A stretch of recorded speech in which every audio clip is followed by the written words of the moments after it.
La défaite de l'équipe de France contre l'Allemagne a remis sur le devant de la scène le débat sur Didier Deschamps. Même si c'était un match amical, les Bleus inquiètent. Pour son 150e match comme sélectionneur de la France, Didier Deschamps attendait probablement mieux que la sinistre copie rendue par Kylian Mbappé et ses coéquipiers face à l'Allemagne. Battu pour la deuxième fois consécutive par la Mannschaft, qui jouera l'Euro à domicile, 15 juin au 14 juillet 2024, les Bleus ont sûrement livré un des pires matchs de l'ère Deschamps. Déjà malmené après le mondial au Qatar, le coach tricolore connaît trop bien le football pour ne pas se douter qu'une nouvelle fois il allait prendre cher concernant le style de jeu qu'il impose à son équipe et ses différents choix tactiques et même dans sa composition. Au lendemain de ce fiasco dans une rencontre sans enjeu majeur, Didier Deschamps est durement jugé.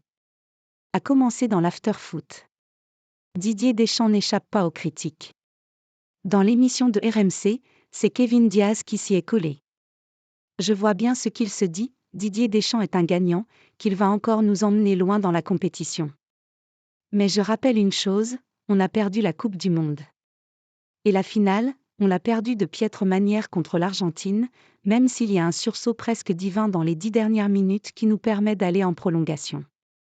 Contre l'Allemagne, ce n'est pas surnaturel, c'est footballistique. Il y a quelques mois, contre cette même équipe d'Allemagne on a perdu, alors qu'ils ont gagné 3 matchs sur leurs 11 derniers, dont 2 contre la France. Au bout de 7 secondes, on prend un but et on devait activer un plan B, et on ne le fait pas. L'équipe de Didier Deschamps n'a pas de fond de jeu, et quand on rencontre une équipe qui maîtrise mieux son sujet, les Bleus sont en difficulté.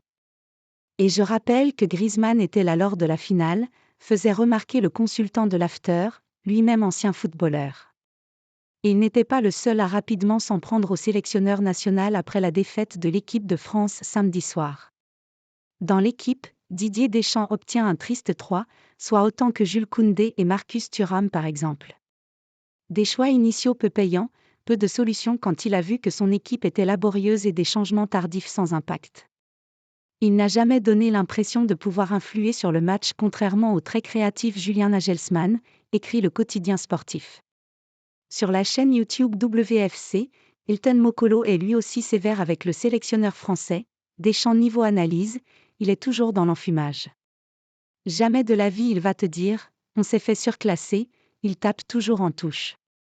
Il fait toujours des réponses abstraites, et quand on va lui demander d'être précis il va dire « c'est le football de haut niveau ». Après l'Argentine, quand on lui parle des 80 premières minutes, il a répondu « oui mais on revient au score ». Il dit qu'il est le premier responsable du résultat ? Mais il ne dit pas pourquoi il est le premier responsable, cette défaite fait tache et elle est préoccupante. Sachant que mardi la France affrontera le Chili en amical au Vélodrome, les Bleus ont tout intérêt à faire mieux, même s'il sera effectivement difficile de faire pire.